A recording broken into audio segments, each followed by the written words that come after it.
Hi, and welcome to Sundance Collab Producing Change webinar. My name is Brittany Machado, and I'm Senior Producer for Sundance Collab, and I'd love to thank you all for joining us from wherever you are in the world. Today is a very special event tailored to the producer. It is the year of the producer. I'm claiming it right now. Whether you want to be an independent creative producer or work on the studio side, producers get things done. And here to tell you about what they do and how they do it are Jacobson and Brad Simpson, who operate under the banner Color Force. Ever seen some small little films like Crazy Rich Asians or The Hunger Games? Heard of some TV shows like American Crime Story, The People versus O.J. Simpson, or The Assassination of Gianni Versace, or even Pose? Those were Brad and Nina. They're joined by our moderator, Moira Griffin, who hails from the independent and studio sides. She's currently the Executive Director of Production and Creative Labs for 21st Century Fox. But Moira is no stranger to Sundance. She is the former head of diversity initiatives at the Sundance Institute, and prior to her position at Sundance, she worked as an independent producer and strategist. So you're in good hands today. And before we start, I just want to point out that you can submit your questions to our guests through the Q&A function at the bottom of our screen. So no matter where we are in the discussion, feel free to submit, and we'll have a time at the end where we tackle those. And now I'd love to pass it off to Moira and have fun. Thanks so much, Nina and Brad, for coming out and having this discussion today. Wanted to start with some of the basics, which is tell me what you do exactly as a producer. What does your day-to-day look like? What does being a producer mean to you? Well, one of the fun things is that most days aren't the same as the day before or the next one. So we are creative producers, so a lot of our job involves looking for material to turn into TV or movies. We've had a very strong emphasis on adaptation in our company. So oftentimes we are looking at books and magazine articles and, or movies we just acquired a movie to turn into a TV series or a podcast. So we're looking for source material that we think can become a great movie or TV show. Now that could also be an original from a writer-director like Peter Hedges, where we just did Ben is Back, or an indie movie we just did with Joe Robert Cole, who's one of the co-writers of Black Panther and who wrote on People versus OJ for us, and who just made his first directorial effort on an indie movie for Netflix. So the search for material is a big part of what we do. And then once we find something or somebody whose vision we want to see on screen, we will work on sort of how to pitch it and present it to the place that we're going to go with it. So if it's a television show, we work at FX. So how would we turn this into something that, and communicate to them what we want it to be and how we want to accomplish it. That can take a lot of different forms. Something like Crazy Rich Asians we developed with equity outside of the studio system. And then we hired a writer. We acquired the rights, worked with the author on what, his aspirations were for the material, hired a writer, struck out once, hired another writer, got a script that we felt good about, went out to directors, got John Chu, he had a great vision for it, and so we budgeted and scouted, and then we went out with a budget, a script, his vision, and went to buyers, and then chose our home at Warner's for that, having kind of put all the pieces together outside of the studio system. But it's really different depending on the material, how you take it from that sort of inception to the selling it and setting it up. Once you have your material and a director and a home, we figure out, say, what is it going to take? What kind of resources will we need to make it? We usually work with a line producer at that point to really budget and schedule and make sure that we know the details of what it'll take to mount this. And then we see it through overseeing the hiring of department heads, really partnering with the director to back his or her vision, choosing department heads, casting, and, helping with scouting locations, all of the things that you do to make sure that a vision is realized. Then we're on set, taking turns being on set, maybe rotating through different things if more than one thing is going on at a time, to back that person up and make sure that everything that the aspirations are being realized. And then through post-production, as they go into, as filmmaker goes into editorial, they'll share cuts with us, we'll give feedback, and take that process of post-production all the way through to the end, and then interact with the studio or network on the positioning, marketing as well. So it's a really, from very, very beginning to something when it's a glint in the eye, all the way through to the end when you're hoping to get people to watch it.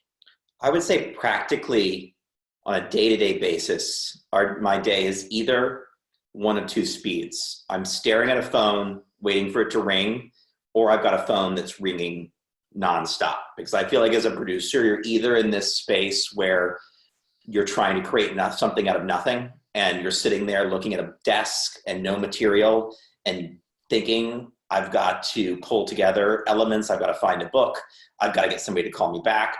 Or you're in the middle of production or in the middle of something and 5 million people are calling you and there's 30,000 crises and you're going at like an incredible speed. And I think I prefer the second one, but I think sometimes your days are just, I've walked in and I have nothing and I need to try to create something. And you both have deals on the TV and the film side, correct? Overall deals? Yes. We have an exclusive deal with FX because we have a lot of stuff with them, and we, tried working one other place, decided it was way better there. So with them, we're exclusive. And then Fox 2000, it's a first look. So if something that we want to do isn't really what is in their wheelhouse, that's fine. We can just go do it somewhere else.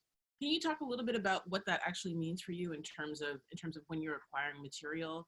Do you acquire material on your own and then sort of go to them? Do you have material that you're like, we're interested in this, and you bring the studio sort of on board to help you bid? What does that look like? What does that process look like? Well, we could talk about it even really specifically. So, for instance, it was just announced that we acquired a nonfiction book for FX that we love, that we're really excited about. And so it's called Say Nothing. It's called Say Nothing. It's set in the Troubles in Ireland. And this is an author who is a journalist who Brad's known longer than I have, but who we've always admired his work. So in talking to him about what he was going to do next and what he was working on, when he told us about this, we were able to get an early look at it. It was an incredible read. It was the thing we're always looking for, the page turner, the book you can't put down. And so we, in that case, felt like it was best suited for sure to television. So that's the first threshold issue is, do you love it and you can't stop thinking about it and you can't bear the thought of not being able to do it? That's the first question. Is it a page turner for us? The second one is, okay, is it TV or film? And what's the best way to realize it? So in the case of this, we felt like it really lent itself to a limited series. Felt more like a 10-hour movie or than a 2-hour movie. And so we went to FX and said, we want you to acquire this for us. And then there was a lot of push and pull about the deal because we were early. So you have to get them to put up enough money to make sure that other people can't just pile on. So you have to take advantage of your being there early and work with your partner to get a deal that is worth it for them to not go to anybody else without being crazy.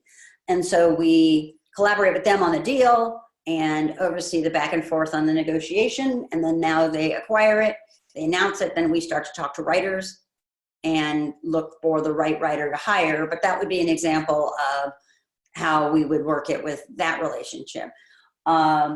With something like Crazy Rich Asians, we were actually not in our deal at Fox when we had it. So we didn't have a deal. So we were able to just say, well, what's the right way to do this? And we felt it was outside the studio system. So we didn't go to any studios. We went to an equity company to put up the money. But ordinarily, if tomorrow we read a script that we loved and we thought it was a great movie, we would call up Fox 2000. We would ask them to read it and either they would want to do it and develop it, and they would acquire it and make a deal for the writer if it were a script, let's say, and we would then develop it at Fox 2000 and then go from there, unless they passed, in which case we would decide where else we would want to go. We don't put up like our own money for the most part. The only time we've ever really done that was something like Ben is Back, where the script was written and Peter Hedges knew he wanted to make that movie quickly. So we bankrolled the early pre-production soft prep so that we could go in time. And we packaged it with Julia Roberts and Lucas Hedges. But we had to keep the machine going in order to make it on the timeline that worked for everybody's schedule. And now when you're working sort of, I think especially with both of your backgrounds, right? What was it like sort of for you, Brad, kind of transitioning from, working independent, with Killer to sort of then running Leonardo DiCaprio's company to now sort of having, studio deal partnering, with Nina. What was that transition like for you as an independent filmmaker? Well, first I'll talk about David. So I started off in independent film and I worked at Killer Films for a long time, which is like a very Sundance Film Festival mainstay. We were always there, sometimes with films that were working, sometimes there were films that were disastrously not working. It's great to have a movie that works at Sundance. It's painful to have one that's not working. And we had a lot of our writers and directors went through the lab. The lab was actually a great resource for us when we were working with a lot of first-time filmmakers. I mean, I don't know if people know this, but John Cameron Mitchell actually did the directing lab when he was developing Hedwig, because even though he'd done the entire play, he still wanted to be mentored a little bit before he went and directed. And Kim Pierce had brought Boys Don't Cry through the lab. And Sundance was a great resource for us.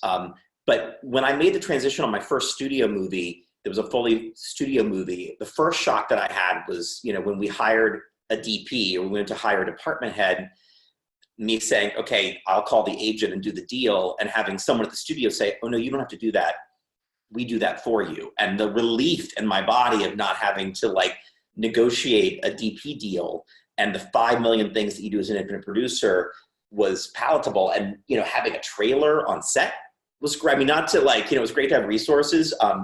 When you're working in independent film also, there's great people working in it, but you often have a crew where some people are super inexperienced and some people are incredibly experienced. And it's this weird balance. And I think knowing that all the trucks were going to show up, that craft service was going to show up, these are some very basic things that were really exciting for me as a producer. And in a lot of ways it was liberating, because I'm glad that I had the experience of being really in the DNA of how movies work and understanding what every department did, and having to have shadowed an AD who wasn't very good. At the end of the day, as a creative producer in the studio system, you really get to step back and just focus on the creative part of it. I mean, a lot of times you are solving problems and getting involved in things, but you're not worried about whether craft service is going to show up. The other thing that was a big transition for me is that when I worked at Killer, in New York and the independent film world, we were really huge and significant. And when I took the job at Appian Way and moved to Los Angeles and got a really nice office and an expense account and all these things that I hadn't had, you realize that Killer, the people that I knew in Los Angeles who loved Killer loved indie movies, but that not everybody in LA loved indie movies. And that, there was a whole group of people who were just looking at the business side of things. And I'm not down on LA. I'm not critical of those people.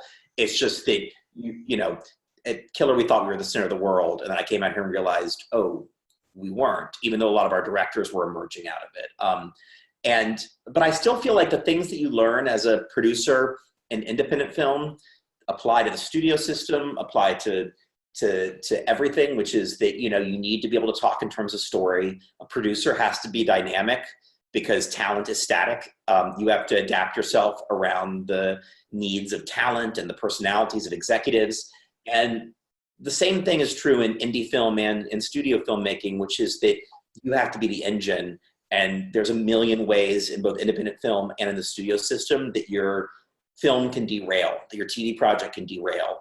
From crazy personalities to people who get in fights to actors who drop out, and that you have this thing where I feel like your financiers, your executives go home and have their nice weekend and maybe think about scripts they have to read. Whereas a producer, you spend your whole weekend thinking somebody out there, whether on purpose or not, is trying to derail my movie and I have to stop it.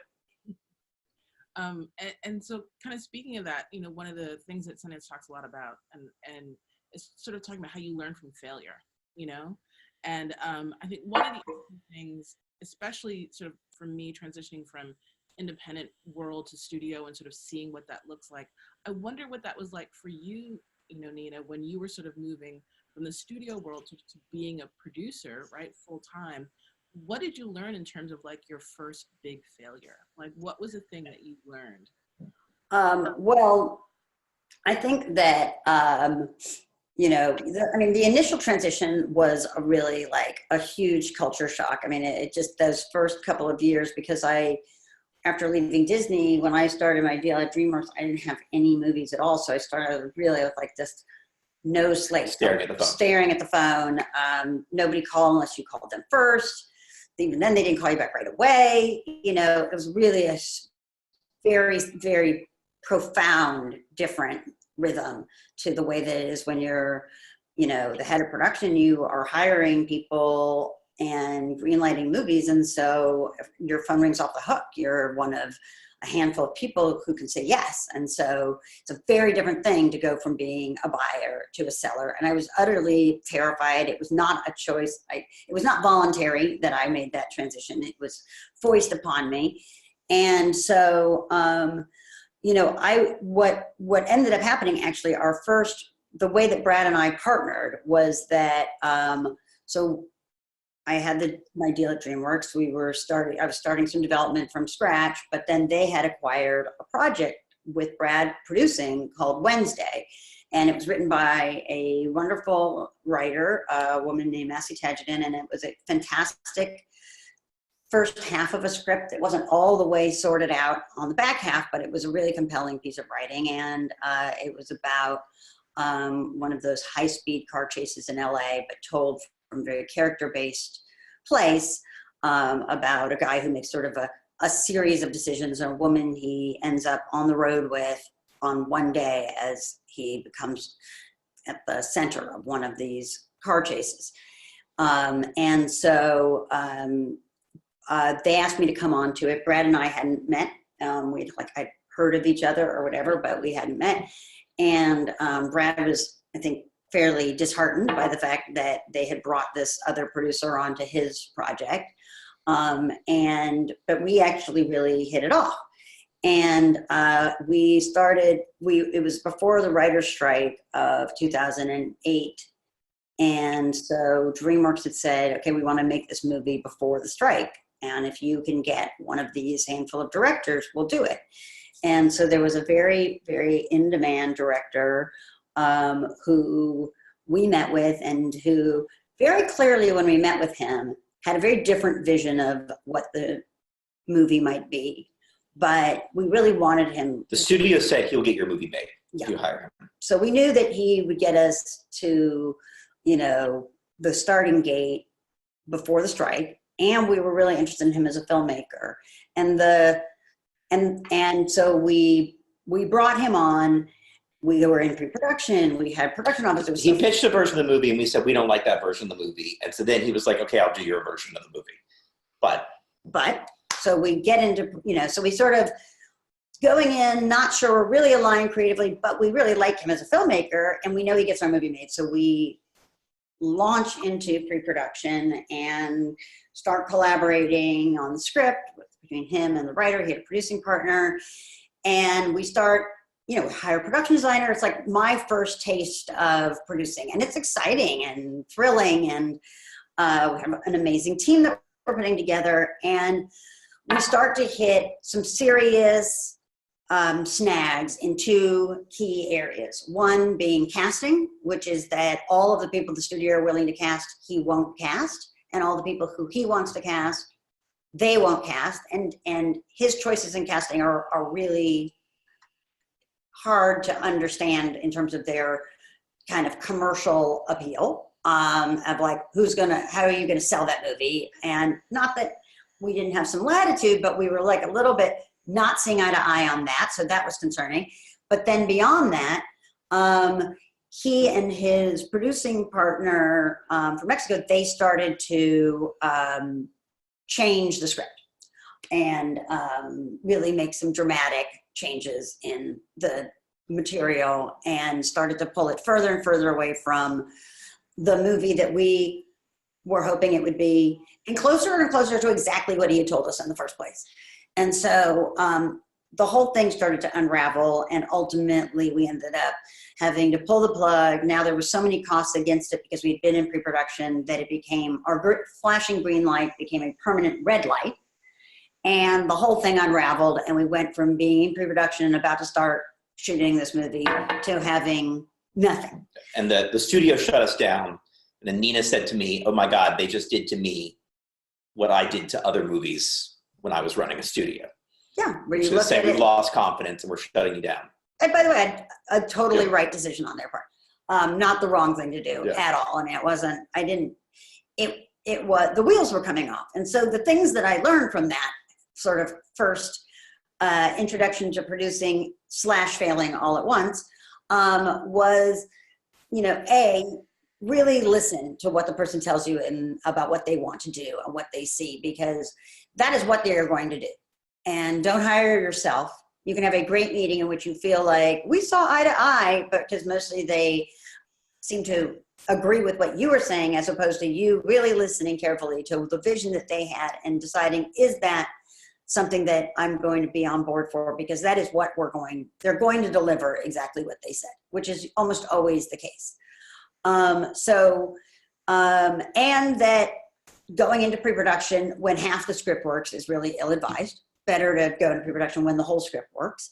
Because when you have that kind of urgency to solve script problems and you're bearing down on production, it's very difficult to kind of keep insisting on the quality of the script as all of these other demands start to crowd that conversation. The leverage shifts. Once a filmmaker is on their way to making a film, it takes on sort of a life of their own, and you want to just back that person and make sure that you're in a conversation, and that it's not that you don't debate and collaborate on creative decisions, but there is a momentum that begins. And if you don't have great material that you have confidence in, once the clock starts ticking down in pre-production, the chances that you're going to suddenly figure that out are not so great. And so, and that no matter how appealing the sort of outside in of it is, which is, oh, I can get this movie made if I hire this director and we get it all done by this date,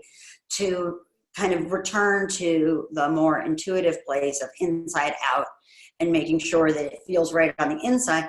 And then you find the right place to make it, or the right way to do it, as opposed to sort of trying to jam the pieces in place and hope that you're going to figure the rest of it out as you go. I mean, I think these are also good lessons for people who are making that transition too, in terms of, moving into producing in a bigger space as well. So what do you sort of guide, and as, a producer who's maybe done a few different, smaller projects, and now they're about to do their first big studio project, right? And big meaning, maybe, $30 million, right? And so how do you help them to sort of navigate that space? Because it is going to be very different.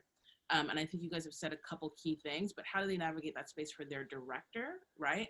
And how do they sort of work with, if say they have a writer director, or they've been developing this project, how do they navigate that space, when they're dealing with executives? What piece of advice would you give them?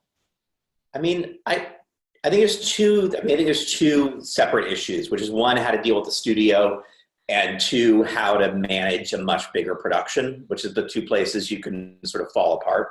I'd say in a lot of ways, dealing with the studio can be easier than dealing with an independent financier, depending on the personalities at the studio, certainly. But, with an independent financier, you have your contingency, you have a set amount of money. If something goes wrong, it's kind of all on you, and you're often blamed if something goes wrong, whereas, when you're working with the studio, if it rains and there's a weather issue and you're rained out, the studio understands that that's not your fault. And they don't give you a contingency in your budget line. They give you a budget, you have pads in there, but at the end of the day, the expectation is the studio is more of your partner in the best version of it, and they will help you if something's going wrong. If an actor is habitually not showing up to set on time, if you lose locations, not through your own fault, your own incompetence, and the best version of a studio is your partner, and they provide a cushion for you. Whereas, if you have a equity financier, obviously they've usually given you a certain amount of money, you've got a contingency. If you get rained out for 2 days, they turn to you and go, well, what are you going to do? How are you going to make this out of your schedule? So there is a comfort in some ways to work with the studio. At the other end, there's a downside. The downside for directors is you're moving from making a $2 to $3 million movie that you shot in 24 days that is exhausting in its own way, but is a quick process. And you're on much more of a marathon when you're making a studio movie. And every movie's made in prep, I believe that, but especially with the studio movie, if you're not adequately prepped, if the director isn't thinking ahead and thinking about every day that they're going to want to do, and if they aren't used to delegating, which is the other thing, often when you're doing an indie movie, because it's so in your head, or because you're working on such a small scale, or because you don't trust all your, tens of departments, you often are like doing their jobs for them. When you get into a bigger studio thing, you need to hire department heads that you trust, and you really need to delegate to them to a certain degree. And where you see, I think, directors getting in trouble is they've held on to everything too much in their independent film because that's what they had to do, and they can't release it, and they can't communicate to the crew. It's actually the director that we, on Wednesday, we had problems with. He'd only done smaller films, and so he could only focus on 1 or 2 things a day, whereas on a bigger movie that you're on, the more things that you need to do, you need to look at 5 million sets a day, you need to go through that. And I think that a producer's job on that is to help prioritize that. And in terms of dealing with studio executives, I think that's, not looking at them as the enemy, but also, studio executives, sometimes they have a philosophy of I note, therefore I am. And, if you're working with an independent financier, they might have notes, but you're often just in your own bubble, and you do have to manage their notes, and you do have to protect the director from the bad notes, the nitpicky notes, but while also understanding the best version of a studio note is one where you're on the ground, you're in the weeds, and they're sitting up and they're just watching the dailies and they're looking at the big picture stuff. When they come to you and say, we're worried about something, you often, in the best version of that relationship, they have something valid to say. They are watching things, they're watching a performance, and it's not coming together in a good way. So it's hard. I think as a producer, you're deciding, am I protecting the director from the studio, or am I actually helping the director understand that some studio notes can be good and they do have a perspective? And really it comes down to what studio and who your executive is. But I do think for a lot of people, there's like sort of a badge of courage in the idea of the us and them. And that there's I'm a better and fiercer filmmaker if I define myself in opposition to the financier. And I need an enemy. Yeah, people who need an enemy and feel like their goal is to dilute and ruin my work. Now, our job is to make sure that the work doesn't get diluted, that the voice is preserved. But there is, like you get in the weeds, and ideally in a good relationship, you're able to benefit from the distance that your studio partner might have. And I think that the more sort of self-regulating you are, the more freedom you're given. So the feeling that you can manage your budget, that you're not looking to pull one over, but actually to be responsible, gives you more autonomy because they're not all in your shit over that. But that also to really listen to see, is there reasonable feedback coming through? Now, if I think it's wrong, if I think it's detrimental, then it is our job to step in front and fight the fight. But just because it is a note from the studio or a concern from the studio doesn't inherently make it wrong and evil. I think also we tend to be so, we will always give more notes than the studio. Like if your kind of quality control seems to be even kind of greater than theirs, it does free you up from a lot of the interference. I think that there's an assumption sometimes from studios that they can't necessarily trust the producer once they've given them the green light, that it's just like, great, I'll take it and buy. And so to the degree that you can really be self-sufficient and self-regulating and really discriminating on your own terms, I find gives you sort of more freedom from some of the meddlesome studio executives who, they step into a vacuum. So don't let there be a vacuum. And now you also, you sort of successfully made the transition from film to TV as well. And TV being kind of like a completely different beast. How do you approach sort of being a creative producer in television, where it kind of has a little bit, it feels a little bit different than film, sort of being a creative producer in film? What was that difference like for both of you, First of all, we expected it to be a much bigger difference. Like we were told, which sounded great, by the way, that here's the great thing about TV. Once you have your showrunner and you're up and running, like the show produces itself. You guys will be there to help kind of pull it together, but you won't have the same demands that a movie has. Patently false, at least as far as our experience so far. So, the question of finding, obviously there are writer producers, and yes, the power in television accrues to the writer, whereas in film it accrues to the director, and there is that difference. But the degree to which you end up really sort of being a dramaturg and really, interrogating the material, helping to sort of figure out some of the foundational questions, that turned out to be the same. And then the degree to which, by really supporting your talent in the producing department, you free them up creatively. We've ended up finding it to be really like they are like producing big, long movies. We've had to learn how to make them a little bit less like big, long movies. So like in terms of managing the number of locations, the number of roles and things like that, that as coming from film, we didn't think about.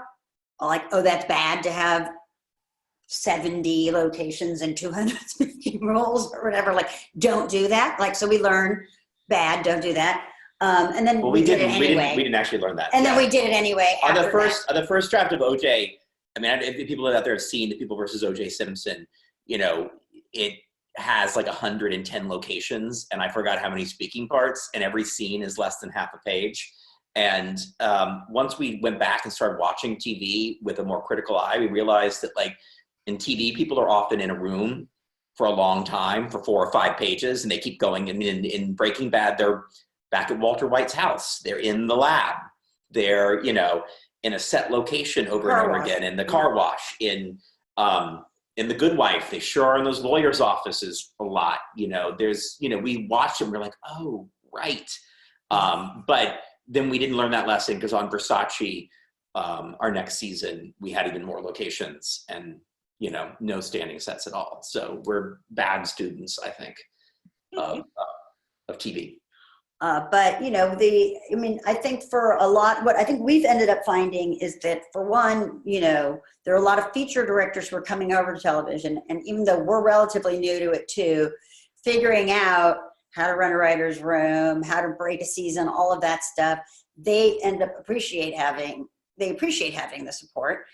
But then also with somebody like Ryan Murphy, who is like running an empire and has so many shows, the more we can take off his plate in terms of some of the producerial burden, the more creative freedom he has to really get to focus on the things that interest him the most. And so, we found that there was much more of a need for a creative producer in television than we were led to believe. And like saying, we haven't seemed to have gotten on any of the shows that seem to just produce themselves yet, even though we hope to, we aspire to that. And when you say study, what are you studying? What do you when you're getting a chance to sort of like, read for pleasure, which might be probably pretty rare, right? Or you're getting a chance to really sort of dig into some films or television shows to make sure that you guys are kind of constantly current and know what's sort of out there. How do you sort of balance, those two, and what are you watching? Well, I think we're both omnivores. We're both like restless omnivores, and we love, I grew up, I loved movies. I love TV. I love books. So it's not a chore for me to consume things. Like, if anything, we're both sort of restless. We always, and it's, I'd say it's either gotten better or worse for us, because now we don't have to spend any time alone with our thoughts. We can have a podcast going as we walk. We can, listen to things in the car. We can listen to Audible books we can fill up our time, and we're relentless consumers of information. And I don't even have there's not one type of, sometimes people have a thing, I love horror movies, and that's a deep dive of what I'm in. I'm an omnivore, and that I love tons of things. And I think you can see that in our credits, where we've got, a movie that's a family movie, and then we have People versus OJ, and we have Crazy Rich Asians, and you can only tie those together, and that they're page turners, and that they have a great fan base. You can't really say, the way some producers, Jerry Bruckheimer is incredibly successful, but you can find that there's an aesthetic and a theme that goes through all of his work, and that is, I think, different from the way that we operate, which is that we're driven by the fact that we love a lot of different things. And, ideally in our career, we want to hit a lot of different genres. But, I think being a student is different. We were watching TV as consumers, as the explosion of great TV came up, and we were loving TV and talking about it, but we weren't really sort of analyzing what makes a TV show work. OJ was the first one that kind of forced us to do that. In a weird way also, because Scott Alexander and Larry Karaszewski, who were the brilliant creators of that season, weren't huge consumers of TV in the way that we were. I think Scott will tell you that the last TV show he watched was LA Law. And so in a weird way, they would challenge some of the assumptions, like, well, why do we need to have a cold open? And then we would have to think about it and talk about why a cold open is important. And then as you do that, you start to realize, oh, there are tropes that are, just there because they're there. And there are tropes the great thing about a TV show is that if you look at cold opens, which people don't know is usually the pre-title sequence. It's the first, Breaking Bad did them incredibly, the first 7 minutes. You can really use them as a sort of haiku for the episode. You can set up your themes. You can do a short movie at the beginning, whatever your cold open is, and can set the stage. What's all that little ding dong? Yeah, it's lovely. By mistake. I apologize about that. But, I think, Nina and I both did semiotics degrees at the same college, which is a sort of study of narrative. And I think that you can love narrative and break it down at the same time. You start from loving a thing, and there's always I feel like there's the two reads. The first read is something where you're just, and it's of a script or something you're watching where you're just enjoying the read. And there's a second read of why does this work? How does it work? What's it about? So just as an example, with when we did OJ, which was our first show, literally it came down to really basic things well, okay, what shows do I love and why do I love them and what keeps me coming back? And what you realize is that all of the shows that you love, at least, for us, it comes down to you want to spend time with those characters. There are things you want for them and there are things you fear for them. And there are enough organic character complications to come out of their relationships to keep you interested and to feel like there are sort of new depths to plumb over time. Now, with something like People versus OJ, we only have one season to worry about, but based on those observations and generalizations about the shows that we love, we ended up sort of tasking ourselves with the idea of, okay, well, we know that this is a season about OJ, and yes, the trial and all of the details are really fascinating, but we actually, in each of these characters, they need to be so rich and their relationships so complex that you would want to watch a whole other season about these protagonists, even if there was no OJ trial. So that as interesting as the trial and the details of the trial are, it's really about character premises and how would you create and sustain characters knowing that people are coming in oftentimes hating at least half of the players involved. People either hated the defense or they hated the prosecution or they hated them all. They loved OJ, they hated OJ, whatever it was. But how would you create one season that, even though you'll leave those characters at the end of the season, that you would want to come back to them for another season doing other things, even though you never would? And so things like that, we just looked at what are the commonalities of the things that we love? with an adaptation, you're always studying, what is it I love about this original material? What do I love about the book of the Hunger Games? And what do I know I have to preserve in a film adaptation that it wouldn't be the Hunger Games without it? And yet, and then what are the areas where I know I can make changes, or I have to make changes, or I should digress from the material? But what is it?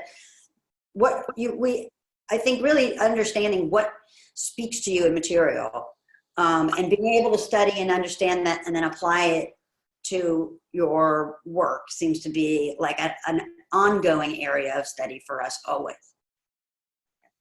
And I have one sort of final question for you, because, you know, part of the theme of the conversation was also sort of thinking and talking a little bit about diversity, right? And thinking about what that means. So one of the, I know that might seem crazy, but I often really sort of question the idea of the business case for diversity, because I think it kind of lets people off the hook a little bit, right? Because you can sort of make movies or make TV that on the surface sort of reflect the audience, but behind the camera, way behind the camera, the producers, the executives, the directors obviously and writers are getting a little bit better, right? But really in that sort of producer executive zone, we don't really see a lot of diversity yet. But yet there are still a lot of diverse producers and a lot of diverse aspiring executives. How do you sort of work to make that change, right? When you look at sort of a lot of overall deals, you know, on the production side, especially with studios, independent film really not being much better, right? How do you guys sort of look to support, not aspiring producers, but working producers who are diverse, who are kind of coming up? Well, it's interesting because so we were lucky enough to win the Golden Globe this year for for Versace, and then we won the Producers Guild Award for Versace. And they both take place at the same forum. They're both in Beverly Hilton. I will say that the Golden Globes are much more glamorous than the Producers Guild Awards. Producers Guild Award is a lot of producers and some actors, and then the Golden Globes is filled with glittering celebrities. But we got to go up on the same stage. And because they both honor film and TV, it was almost the exact same movies and TV shows that were being nominated for the PGAs and for the Golden Globes. And when we got up winning for Versace, you looked out at the audience, because it was filled with the actors and the writers and the directors. You know, the story was a very diverse story. You looked at the Black Klansman table, you looked at the,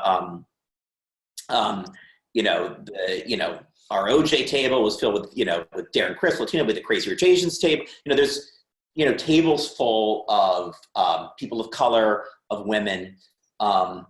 Green Book table still mostly white. And then we won for the PGA, and with the exact same movies, when you got up and the room was mainly filled with executives and producers, but the exact same movies, everybody looked like me.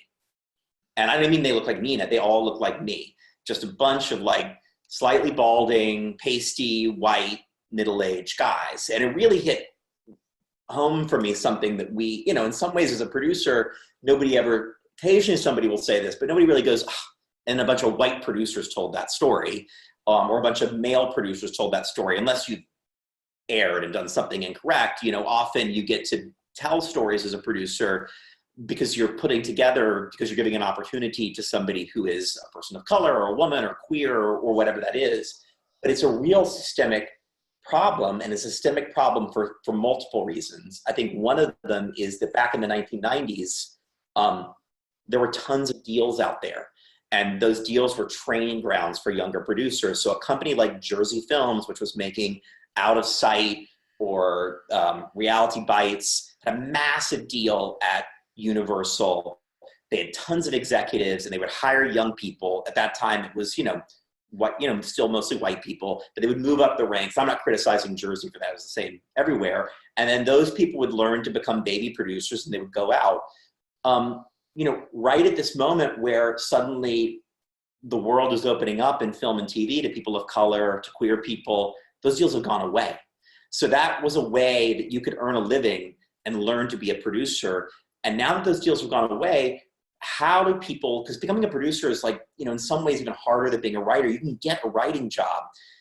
if you're good, you can get staffed in a room, but a producer only gets paid when the movie gets made. So without those deals, how do you give people who have graduated college, who come out here, a way to support themselves unless their parents are going to support them while they try to produce it? I actually don't have it's a systemic problem. I don't have a answer to that particular question, except that I do believe that in general, the studio system, and they're moving towards this, they should provide stipends, jobs, producing stipends, paid internships to people who want to be producers, and that should be a focus. I know the PGA is working on that, but we have to find a way to, we have to find a way to get people to support themselves while they try to get those entry-level positions. A lot of people can't live on those entry-level positions. And on People versus OJ, I love the people at Fox and FX. This is not a critique of, the people over there, but we realized at the end of the day, once we had finished the show, that we had African-American writers in the writer's room. Half our episodes were directed by African-Americans.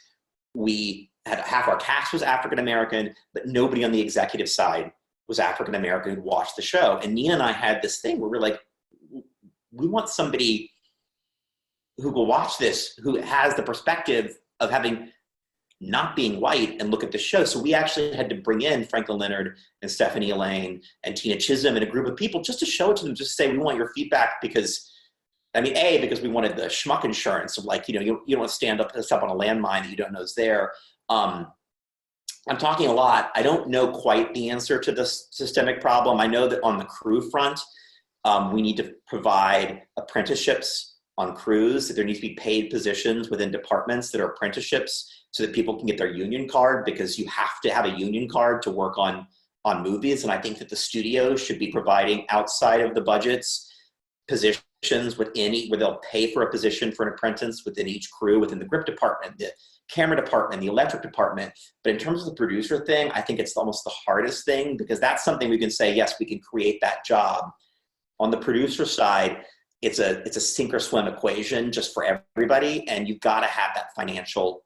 And I think that there should be a level of producing programs in the same way that they're doing programs for writers, in the same way that you would do those apprenticeships where people have stipends and have an access to following producers around and being mentored. I would also say that, the need for proper apprenticeship opportunities is huge. But beyond that, there's also the fact that, every time that we try to step into a world that isn't really our world, whether it's a Crazy Rich Asians or Pose, we always go and say okay, well, we need to surround ourselves with people who understand this experience from a different place than we possibly can, no matter how much we want to understand it, to understand it in terms of subjectivity, to really understand what it is to live in those shoes. And so we will always try to surround ourselves with people who know much better the world that isn't our own. I think for young producers who are coming up saying well, I've got those stories to tell and I want those stories to tell, so where is the access? I think, Sundance provides a great opportunity for that. I think that obviously there are really important and, aggressively inclusive companies, whether it's Array and what Ava is doing, or Sunda Land, and people who are really going out of their way to use their own access to bring people up. But I think also, there can be partnerships. There's the opportunity to say okay, I may not have those relationships yet, but I can partner with people who do. And then it's up to us to make sure in a partnership like that, that you're really advancing the voices and careers of the people who are going to be the future of our business. Because, where there's underrepresentation, there's opportunity. I think that that's at least finally become clear to people, that there's an enormous amount of upside in inclusive storytelling. But it is still, the systems will take a long time to actually, until we walk down the hallway of a studio and you see people who look like people who are sitting in the theater. We're a long ways away from that. And so it's sort of up to people on an individual level to push for systemic change on the one hand, but to also form partnerships and use access to open doors and then let other people walk through the door instead of just opening the door for the upside. Yeah, no, that's great. I think it's definitely very important. I'm as a producer, it always sort of makes me crazy that, you know, I know myself and a number of other, you know, producers of color had projects that, you know, for years where people were like, oh, but it has a Black person starring and nobody would do it. And then a white producer comes along and gets to do those same things that you've been trying to do for a long time. And you still sort of believe that there's an opportunity there, but it's interesting to see when you look at even young people who I see who are trying to get assistant jobs, if they haven't worked at CAA or William Morris, they can't be an assistant at a studio. So it's like that trickle down effect that just happens, and it's so consistent and so pervasive that it's very. Well, it's also, you got to go back to, like, I mean, Hollywood doesn't recruit famously. Is this idea, like, you know, I mean, Wall Street, not that I'm in law firms, recruit. They go to colleges and, you know, try to recruit women and people of color into their programs. Hollywood saw this idea of like, oh, you got to have grit and determination and make it there, when, you know, in fact, it's often when you ask people, how'd you get involved in it? They're like, I had a friend at Yale who suggested I do this, or my dad knew somebody who was in, you know, I grew up very privileged, but I didn't know anybody in the film industry. And I will just say that there is a lot of people that you meet, they're here because they had a connection. That's what got them. They knew somebody who'd get them the job. You know, and I'm not begrudging the fact that they did that, but it is, you know, people, you know, you have to go out and talk to people in high school and say there's a career in film and TV. That's great. That's great. So we have a couple questions in terms of for the Q&A. So the first one is, and I guess it kind of dovetails on what we were just talking about, which is, what is your advice to people starting out as indie producers? How is it different from those who want to work on the studio side? And do you need to work at an agency? I didn't understand when I moved to New York to work in film. I didn't understand that you could work at an agency and be an assistant. And anytime I met somebody who was doing that, I was confused. I was just like, why would you want to do that? Because it seemed to me to be so unrelated. And I was driving cube trucks around New York and being a PA, and didn't realize that it had its own difficulties of working its way through production. But at least then, I think in independent film, there is more of a path towards, like, you're in production and you're doing both roles. And that's how Ted Hope or Christine Vachon or James Seamus came up. I think it's harder on the studio system side. Like, if you're working as in a crew in the studio system and you make your way up to production manager, there's not the same path necessarily to then horizontally move into creative producing. But I think in independent film, you know, it's just important to look around you and attach yourself to the talented people who are around you. And the relationships you make as a young person struggling are going to be the ones that carry you forward. I still have incredibly strong relationships with, Dan Menahan, who was a writer that Killer worked in and was young. He seemed old to me, and written I, Shandy Warhol. You know, 20 years later, since being an assistant and getting to know him, he ended up directing most of Versace for us. And so I feel like those are the important relationships. I think at the studio system, if you want to work in the studio system, it's hard to work on the crew and make the transition over. But if you're an independent, and that's where you would want to work at some place like CAA or at one of those agencies. But I think that if you want to be an independent film producer, you can work your way up through the crew stuff. And I would say that, listen, the benefit of the agency jobs is that they are designed to be apprenticeships. And there is, as we've just discussed, we should be having many more opportunities like that on the, production side, above and below the line, and on the studio side. But at least the studios do have, just like the AD program, it's an actual path that is geared to educate you and show you the ropes. And it does help in getting to the next job if you've gotten that education for a year or so of knowing who's who. It does help. I think that as a first job, there is a lot to be said for those agency jobs. But we've also had people who come up the production side who really stand out as, smart, go-getters, writers, able to anticipate, and who we've then had them ask them to come over and work with us, here at the office on the, not production side, based on people really standing out as assistants on the job on set. So, but getting those on-set jobs is really hard because it's such a small world, in a way that some of the opportunities for the agencies are a little bit more accessible because it is designed to be an apprenticeship. But it's not the only route, but it is a useful one. Right. I have one more question. For an indie producer looking to attach represented talent, whether that be a writer, a more experienced producer, or cast, what's the best way to contact the agency or manager, the best format to send? What do you look for when you receive a pitch, treatment, or script? Well, I would say, the best thing that has changed in my time in the business, which is a huge radical difference from when I began, is that if there is a story that you're dying to tell,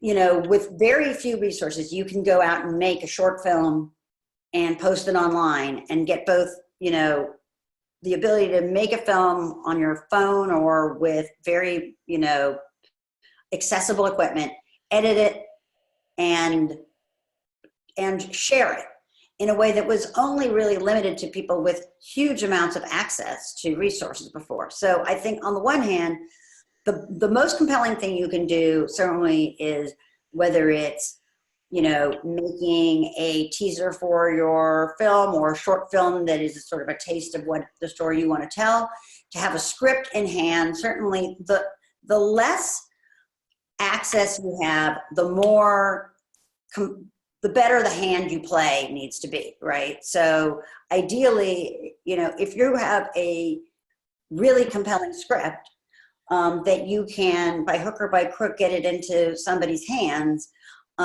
your odds of being able to then land an actor that might have felt out of reach to you are a lot greater than trying to go out with a pitch, which, if you don't have, the only people who honestly are really going to be able to set up like a pitch off of a pitch right now are people with a lot of long-standing relationships and a history of delivering. So I wouldn't even really, quite honestly, bother with the pitch at this point, unless you're going to go workshop it and try, to do it through a system of like pulling together people I'm not as fluent in what a person needs to submit to get inside the workshop program at Sundance, but in terms of like out in the world, the ability to set something up off of a pitch document without having something really compelling that's either written or shot, even if what's shot is small, and even if what's written still is a work in progress, I think you really have to have like something in your hand that a person can read or watch and react to, as opposed to, because no matter how good of a pitch you put together, if people don't have a body of work to reference, the likelihood that they will really invest in it is not that great. Now, do you think that there's a difference in terms of somebody who, when they're looking for the rights for a project, if they just decide to get like, they don't have too much money, and instead of getting like a full, instead of sort of buying the rights to the project, they end up getting a shopping agreement?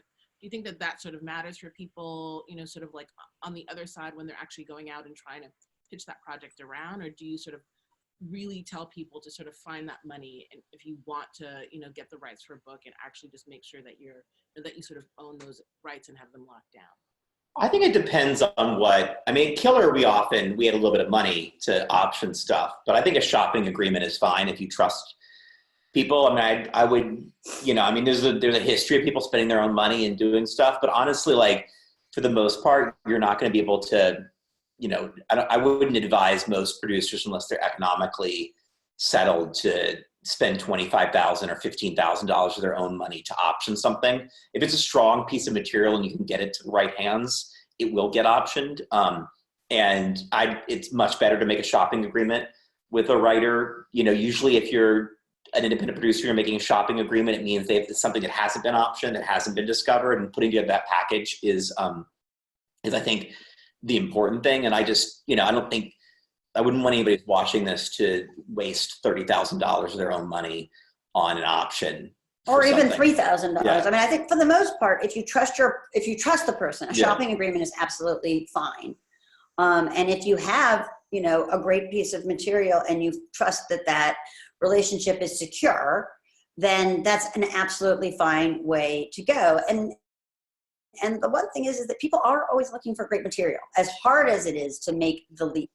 And the truth is that something that is either, it could be an incredible short story, it could be an amazing magazine article, it could be a great book, or it could be a spec script, but people are really hungry for great material. And if you have something you think is undeniable, do as much as you have to protect your own involvement. And then also to look for partners who may be able to open doors for you, but who you feel like their goal in partnering with you is to actually let you do it with support, as opposed to just do it for you. Another question is, when choosing sort of every head of department, what are some of the important aspects that you're looking for, and how do you choose a good production team? I mean, it just depends on how big your project is, and what and who's available to you. I mean, I think that a lot of people make the mistake of only looking at credits and not looking at work. And I'll give you an example, which is that, like, when Todd Haynes back in the 90s went to go shoot a film called Safe, I don't know how many people have seen that, he hired a DP who had shot Poltergeist 2. And, here's Todd, had come off from winning at Sundance, and you'd think he'd go for Fred Elms or some sort of super artsy DP. But Poltergeist 2, which is all set, I think, in these condos, and it's a horror movie, had this really eerie look to it, and this really cold look that he wanted for his movie. And Todd looked at the work and not the credits. And the biggest trouble that I have with a lot of people is that they're just credit snobs, and they want to look at credits. And certainly you can look at credits and say, does this person have repeat business, which is an important thing. Checking reference is an important thing. Repeat business is the biggest thing. When somebody has only worked a lot with one person, when they go just from when they moved around a lot and they haven't repeated it, when they haven't been asked back, you have to say, well, why hasn't this person been asked back? Sometimes it's because they're vagabonds, but sometimes it's like, yeah, they shot it well, but nobody liked them on set. But I think the biggest issue is to look at people's work, to look at people who are making, I think sometimes people just have a snobbery too, of like, I want this person because they're up here, as opposed to looking for the person who's ready to make the leap.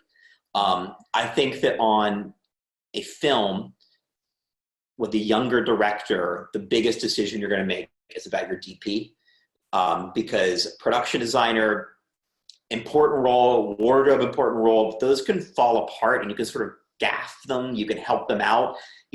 Nobody goes like, oh, that wall wasn't painted as well as I liked it to be.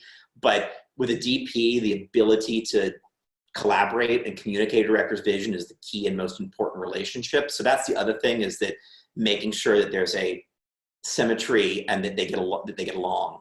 And making sure, I think, especially when you have, let's say, a female director, you have to really make sure that they're going to get respect from the department heads. There is a lot of baked in sexism and,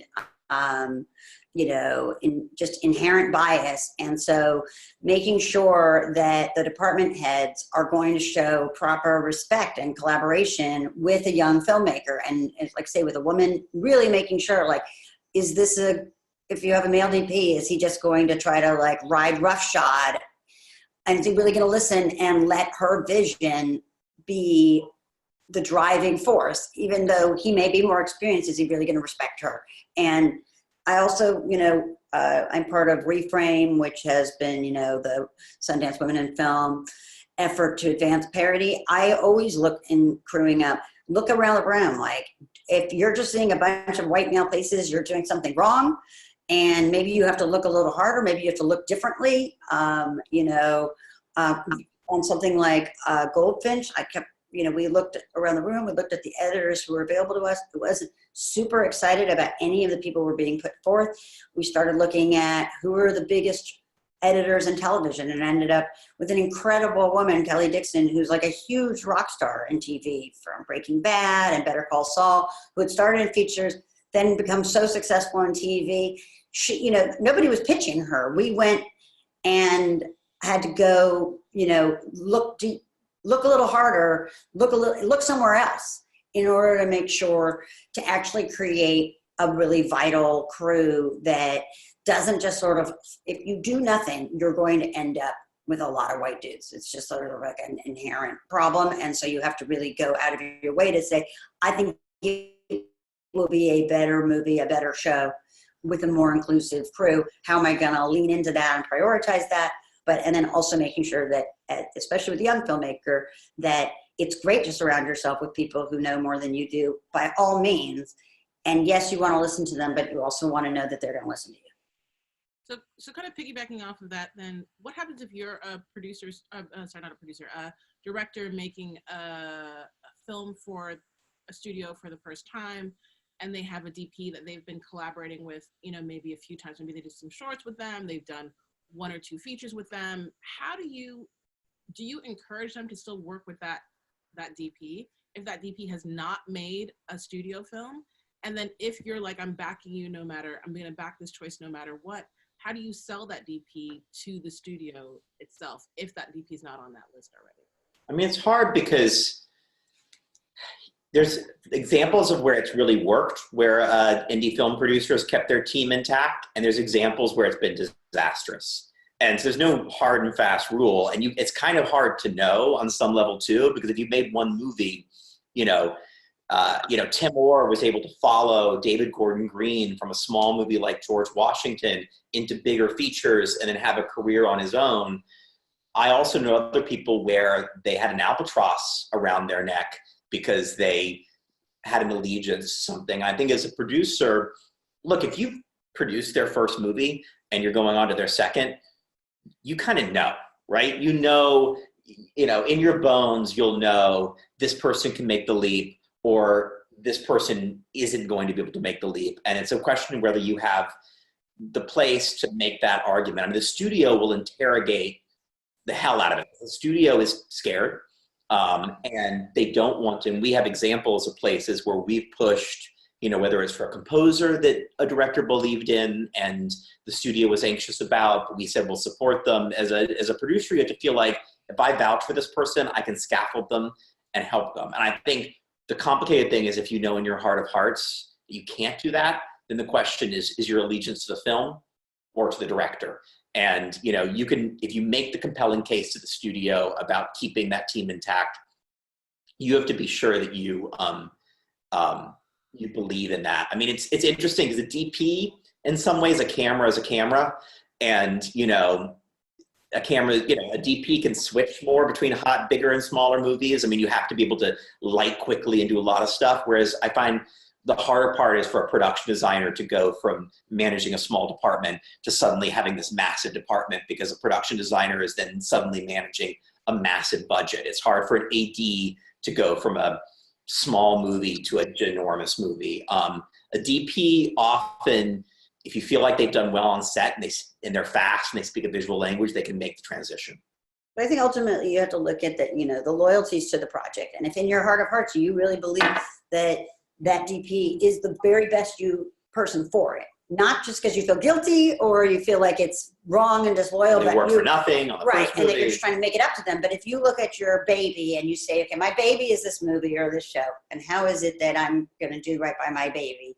If that's the person is that you believe, then yeah, that person's going to have to work harder to prove that they're the right person. So they may have to do more to put together a lookbook to show their vision and to wow people with, like, I'm backing this person because I actually think that nobody can do it better. They're going to have to show why nobody can do it better more than somebody who has a resume. But I think to also really ask yourself, is it loyalty to the person I think I should be by keeping my team with me, or is it loyal to the project that's driving it? And to always ask yourself that question. And unfortunately, that is the end of our session. I mean, I think it was so great to sort of to hear from you. Really excited about the projects that you have coming up, especially Why the Last Man, because my play cousin Aida is the showrunner, and I so excited it got picked up. And congratulations to you both. And just any sort of final words before we kind of kick it over to Brittany.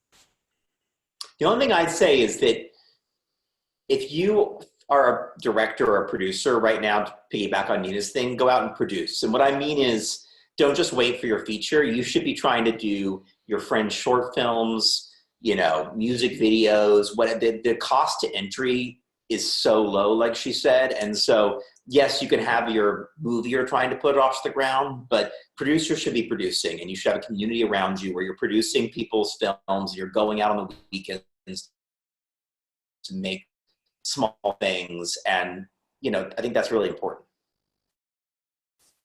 Any last words, Nina? Yeah, I think like I would echo that, which is like, don't get trapped in a Mother May I situation. Whatever you can do to create and to really take advantage of your peer group of like, how do we, so many young filmmakers I know, like they've come up together. That these relationships that you're making now, to lean on each other, to collaborate with each other, and then let's say, and to choose your partners carefully. If you do feel that you need to hitch your wagon to somebody else who may have more access, to really pay attention to who those folks are and what their reputation is, and make sure that it's going to work for you too, and that you're going to get the experience you're looking for, and not just be, kind of lip serviced, but not really part of it. It's yours. If you got it there, make sure your partner is somebody you can trust. Perfect. Thank you so much for your time. Really appreciate your wisdom. And Brittany, where are you? Brittany? Hi, thank you all so much, Moira, Nina, Brad. It's been such a pleasure. We've had such a good time. I want to just close out with a couple of opportunities for producers who are looking to deepen their knowledge and their skill set. If you want to join us next week on March 21st, we are going to have a master class with Jason Berman, who's EVP of Mandalay Pictures, and he's going to talk about entrepreneurial producing. That's something we could definitely all use. And then for those of you who are looking for more extended opportunity, we are going to be having our first creative producing course. That is going to start on April 24th and run for 8 weeks. Applications for that course close on April 10th, so you definitely still have time. You can find information about both of those opportunities on our online courses tab on the page. Share it with your friends. These are amazing opportunities, and just thank you all again so much. And for those of you out in the World Wide Web, we'll see you next time.